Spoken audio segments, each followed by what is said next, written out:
Good morning विद्यार्थी मित्रों। आज हम पढ़ने वाले हैं सिस्टम सॉफ्टवेयर। तो सिस्टम सॉफ्टवेयर क्या है और जो सिस्टम सॉफ्टवेयर है वो हमें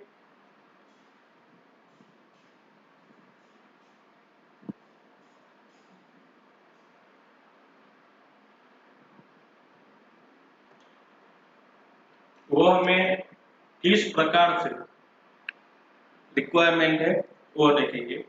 लेकिन हम जब 9वीं कक्षा के अंदर पढ़ाई करते थे तो वहां पे हमें चैप्टर नंबर 1 और 2 के अंदर ये चीज आई है कि सॉफ्टवेयर क्या है, हार्डवेयर क्या है। तो वहां पे कुछ ऐसा डेफिनेशन आता था हार्डवेयर का कि जिसको हम लोग देख सकते हैं, जिसको हम लोग टच कर सकते हैं, जिसको हम लोग फील कर सकते हैं, उसको हम हार्डवेयर कहते हैं। और जिसको हम लोग टच नहीं कर सकते लेकिन उसको देख सकते हैं, उसको फील कर सकते हैं, उसको हम सॉफ्टवेयर कहते हैं। तो आज हम वही देखेंगे कि सॉफ्टवेयर क्या है। तो software is a set of computer programs which are designed and developed to perform specific tasks desired by the user or by the computer itself। कि सॉफ्टवेयर क्या है? तो सॉफ्टवेयर जो है वो एक कंप्यूटर के प्रोग्रामों का सेट है कि जो डिजाइन और डेवलप के लिए उसको हम यूज करते हैं बाय यूजर और कंप्यूटर, उसको हम कहते हैं सॉफ्टवेयर। तो बेसिकली सॉफ्टवेयर के दो टाइप्स होते हैं, एक होता है सिस्टम सॉफ्टवेयर और दूसरा होता है एप्लीकेशन सॉफ्टवेयर। सिस्टम सॉफ्टवेयर के अंदर और 3 होते हैं, system control programs, system support programs और सिस्टम डेवलपमेंट प्रोग्राम। और एप्लीकेशन सॉफ्टवेयर के अंदर जनरल पर्पस और स्पेशल पर्पस। आगे देखते हैं सिस्टम सॉफ्टवेयर क्या है। क्योंकि this system software is a collection of programs design to operate control and extend the processing capabilities of the computer itself. तो सिस्टम सॉफ्टवेयर क्या है? क्योंकि वो एक collection of programs designed to operate, control and extend the processing capabilities of the computer itself, it's called system software। कि हमारे जो computer का जो भी प्रोग्राम है उसके कलेक्शन को कि जो जिसे हम ऑपरेट कर सके, कंट्रोल कर सके और एक्सटेंड उसका प्रोसेसिंग कैपेबिलिटीज को एक्सटेंड कर सके, उसको हम बोलेंगे system software.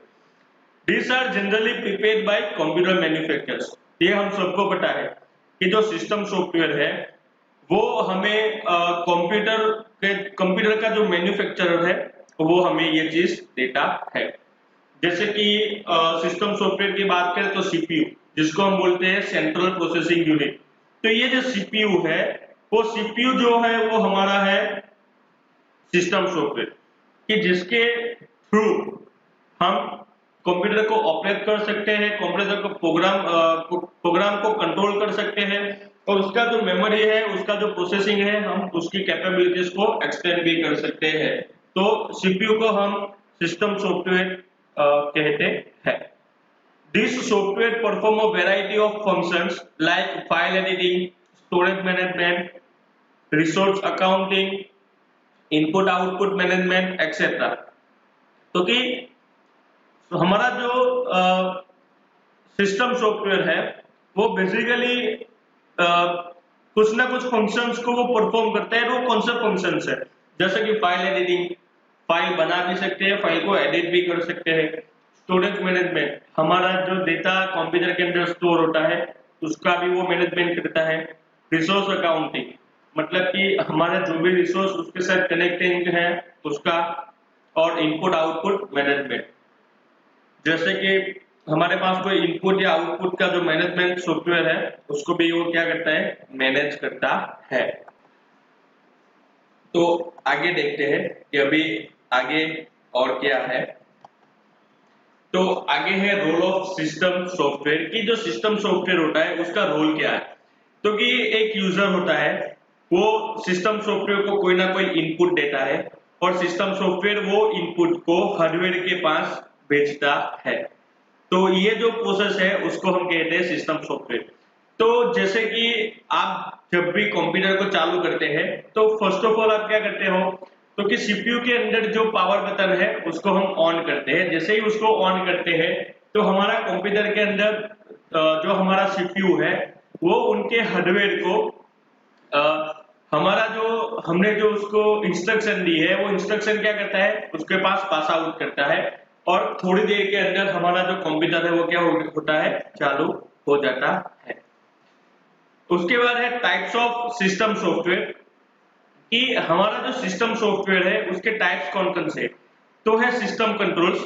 First, system control program, they control the execution of programs, manage the storage and processing resources of the computer and perform other management and monitoring functions। Example OS, कि हमारा जो computer है उसके अंदर जो programmes है उसको execute करने का, स्टोरेज मैनेज डिवाइस को मैनेज करने का, उसके बाद हमारे कंप्यूटर के साथ जितने भी रिसोर्स लगे हैं वो सब रिसोर्स को प्रोसेसिंग करने का, उसको मैनेजमेंट करने का, उसको मॉनिटरिंग करने का, ये सब काम कौन करता है, कंट्रोल प्रोग्राम करता है। जैसे कि हमारी operating system. System support programs, they provide routine service functions to other computer programs and computer users। Example utility programs। हमारे जो कंप्यूटर की बात करते हैं तो कंप्यूटर के अंदर जब भी कंप्यूटर को हम चालू करते हैं तो उसकी बेसिक रूटीन प्रोसेस रहती है। जो प्रोसेस हमारे करता है उसको हम कहते हैं सपोर्ट प्रोग्राम। और तीसरा है डेवलपमेंट प्रोग्राम्स। तो ये क्या है कि ये जो डेवलपमेंट प्रोग्राम्स है वो हमें किसी न किसी पब्लिकेशंस के थ्रू हमें मिलता है। तो किसी न किसी पब्लिकेशंस उसको बनाती है। तो जैसे कि उसके अंदर एग्जांपल्स है language translators like interpreter, compilers and assemblers. हम इसी पार्ट के अंदर आगे देखने वाले हैं इंटरप्रेटर क्या है, कंपाइलर क्या है, असेंबलर क्या है।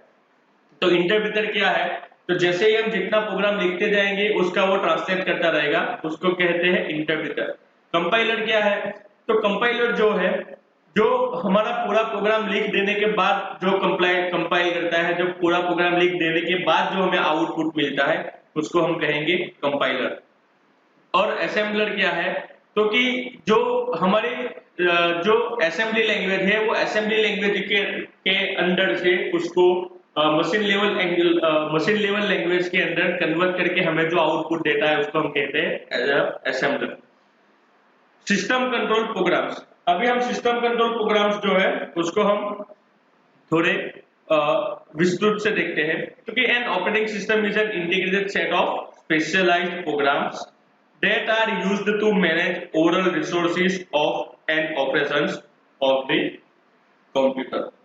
तो कि हमारा जो प्रोग्राम रहता है, तो हमारा जो ऑपरेटिंग सिस्टम है वो एक integrated set of specialised program का एक इंटीग्रेटेड सेट है कि जिसके अंदर हम हमारे सारे रिसोर्स को जो कंप्यूटर के साथ कनेक्टेड है, कंप्यूटर के ऑपरेशंस में यूज आने वाले जितने भी रिसोर्स है उसको वो क्या करता है, मैनेज करता है।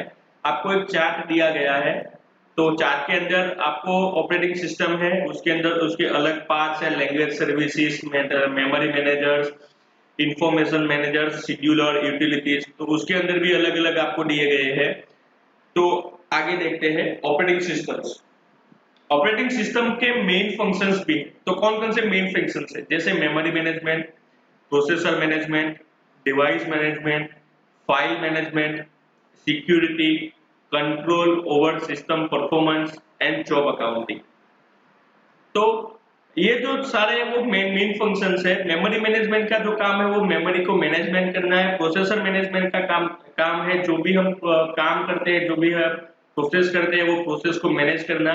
डिवाइस मैनेजमेंट, हमारे कंप्यूटर के साथ जो भी डिवाइस कनेक्टेड है उसको उसको मैनेजमेंट करने का काम डिवाइस मैनेजमेंट का। फाइल मैनेजमेंट, हम जो भी फाइल बनाते हैं उसको मैनेजमेंट करने का। सिक्योरिटी, हमारे कंप्यूटर के अंदर हम जो पासवर्ड्स वगैरह देते हैं उसको हम कहते हैं सिक्योरिटी। तो वो जो सारी चीज है उसको मैनेज करेगा सिक्योरिटी।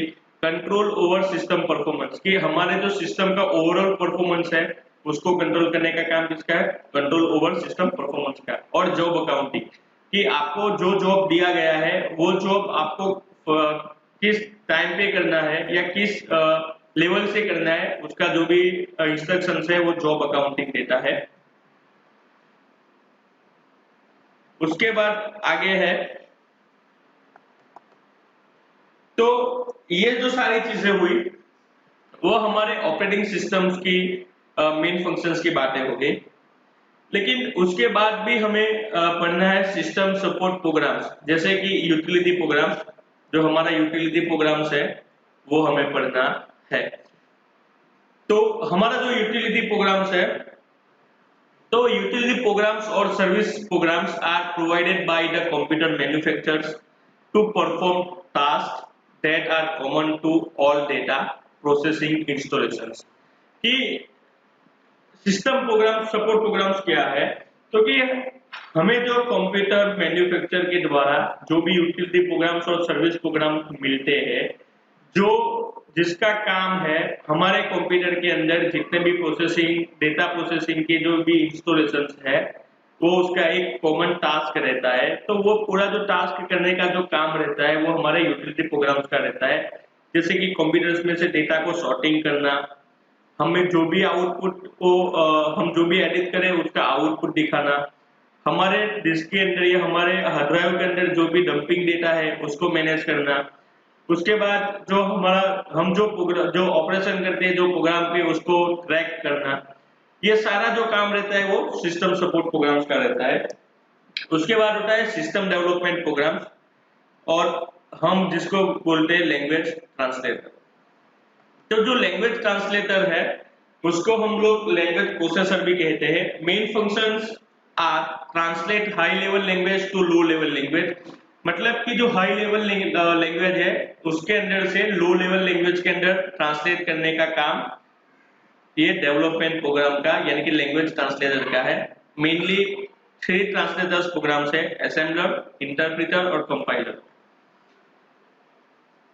आगे हम देखेंगे असेंबलर क्या है, तो कि translate a source program into corresponding object program. मतलब कि हमारा जो सोर्स प्रोग्राम है वो सोर्स प्रोग्राम को हम कोई मशीन लैंग्वेज के अंदर ट्रांसलेट करते हैं, उसको कहते हैं असेंबलर। तो ये देखिए असेंबलर कैसे वर्क करता है, तो कि ये हमारे पास एक सोर्स प्रोग्राम है, वो सोर्स प्रोग्राम हम असेंबलर को भेजते हैं। असेंबलर जो है वो उसको मशीन लैंग्वेज को प्रोग्राम के अंदर उसको ट्रांसलेट करेगा, वहां से वो उसको भेजेगा लोडर के अंदर, और लोडर जो है वो क्या करेगा उसको मशीन लैंग्वेज प्रोग्राम जो है उसको उसकी मेमोरी के अंदर लोड करेगा। लोड करने के बाद हमें जो रिजल्ट मिलता है वो उसको हम कहेंगे assembler. Interpreter, a language translator that translate one program statement at a time into machine code। मतलब कि हम जब भी कोई प्रोग्राम को टाइपिंग करते हैं तो जैसे ही उसको टाइपिंग करते हैं और उसके साथ में ही जिसको वो कन्वर्ट करता है हुआ जाता है उसको हम कहते हैं interpreter. Compiler, a language translator that converts a complete programs into machine language to produce a program that the computer can process in its entirety। कि हमारा जो कंपाइलर मतलब कि हम जो पूरा प्रोग्राम लिखेंगे और वो पूरा प्रोग्राम लिखने के बाद हमें जो आउटपुट मिलता है उसको हम बोलेंगे कंपाइलर। तो आज हमने यहां तक देखा, आगे आपको एक असाइनमेंट दिया जाएगा, जो असाइनमेंट आपको थोड़ी देर के अंदर आपकी स्क्रीन के ऊपर दिखेगा। तो जैसे ही जो वो असाइनमेंट है वो असाइनमेंट आपको आज का जो लेक्चर का खत्म होने का जो टाइम है वो टाइम से पहले आपको ये असाइनमेंट जो है वो आपको मुझे सबमिट करना है, जिसके अंदर आपको बेसिक सवाल दिए गए हैं। जितना हमने स्टडी किया वो सब कि व्हाट इज सॉफ्टवेयर, तो सॉफ्टवेयर क्या है, हार्डवेयर क्या है, what is system software, types of system software and also draw out figure. हमने एक सिस्टम सॉफ्टवेयर की एक फिगर भी देखी है जिसको ड्रॉ आउट भी करना है। तो प्लीज मेरी एक रिक्वेस्ट है कि आप सबको ये जो है उसका एक मुझे टेक्स्ट फाइल बना के भेजना है, ना कि मुझे इमेज भेजना है। जिसने भी जो भी मुझे इमेज भेजेगा उसका मैं असाइनमेंट कंसीडर नहीं करूंगा। तो प्लीज ये इंस्ट्रक्शन मैंने आपको पहले से ही दे दी है कि आपको जो ये असाइनमेंट है वो असाइनमेंट आपको मुझे टेक्स्ट में भेजना है। तो ये असाइनमेंट आप लास्ट तक भी देख सकते हैं। तो ये असाइनमेंट आपको मुझे आज लेक्चर खत्म होने से पहले भेजना है।